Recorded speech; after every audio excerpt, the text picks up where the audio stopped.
So we're going to be taking a look at Leader Class Transformers Animated Megatron. As you can see, he's a helicopter.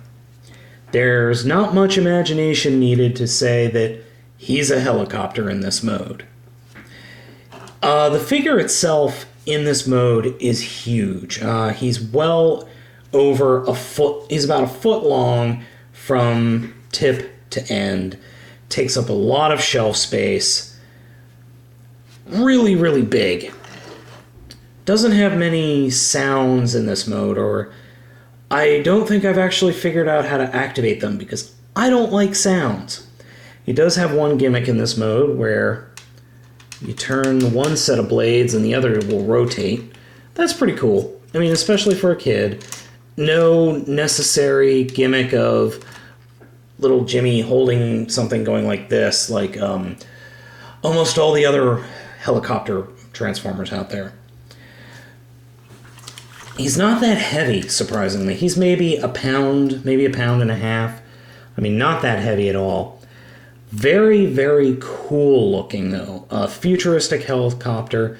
Very awesome looking.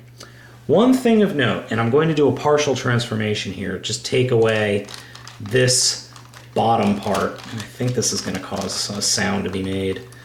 Jeez. This part never comes off easy for me. He actually has a landing gear for some reason. I have no idea why. Because this acts as the landing gear. And I haven't figured out an easy way to take this, to take the cannon off. So why he has a landing gear, I can only surmise that the cannon was stored somewhere else. But for now, oh yeah, by the way, the cannon does shoot.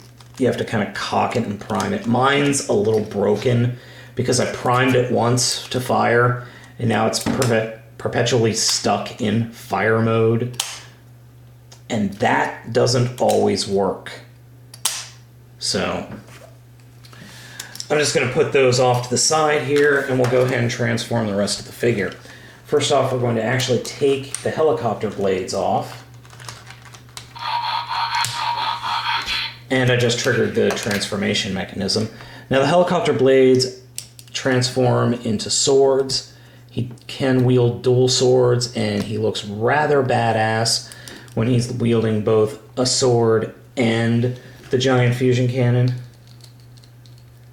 So, there we go. Double-bladed hollow sword. Very, very cool. So let's go ahead and get over to the figure again. Going to start off with, let's start off with the legs. First thing we're going to do is, you can see his head, just take the whole back section here and split it apart thusly. Then we'll spin this section around, and this one too. And just like the show, he makes transforming sounds. Why it's still making transforming sounds when I'm doing the legs, I don't know.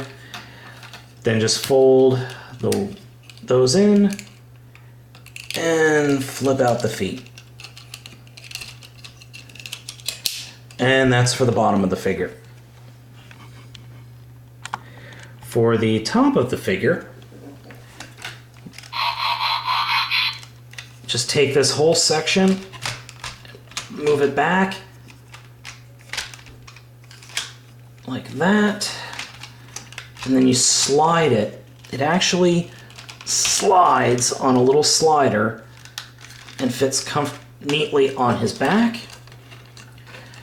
I take the arms and fold out the hands. Now on my figure, the hands have to be turned that way to fold in like that. I've seen it where others have been able to get it to do other ways, but mine just doesn't want to. Now to keep you'll notice that the arms separated. If you push the arms in, the wings will actually go back. And then the fusion cannon, these 3 sets of grooves will fit either arm. I am particular to his right arm. for show accuracy. And then we'll just take a sword and give him a sword. He's very cool.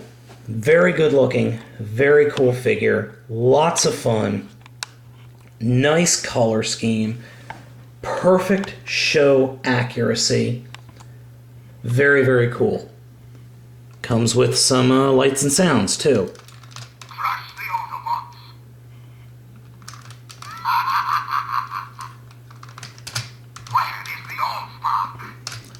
And that's it for the sounds.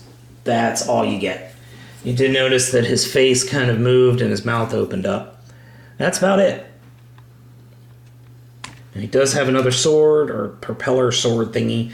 You can have him hold that, or what I like to do is put them in somewhat sword mode, just collapse the wings together, leaving the peg, and just mount it right here on the back. That's how I have it displayed. He's not a particularly tall figure, surprisingly. Ultra Magnus is a little bit taller than he is. And oh look, here's Voyager Shockwave. They're the same height practically. But this is the best Megatron figure in the Transformers animated line. He is by far the most articulated, the most together, and just honestly, he's my favorite out of all of them. So I give this figure a big thumbs up. I'm really happy with this figure. Sadly, I just wish the other leaders were as good as him. Catch you next time.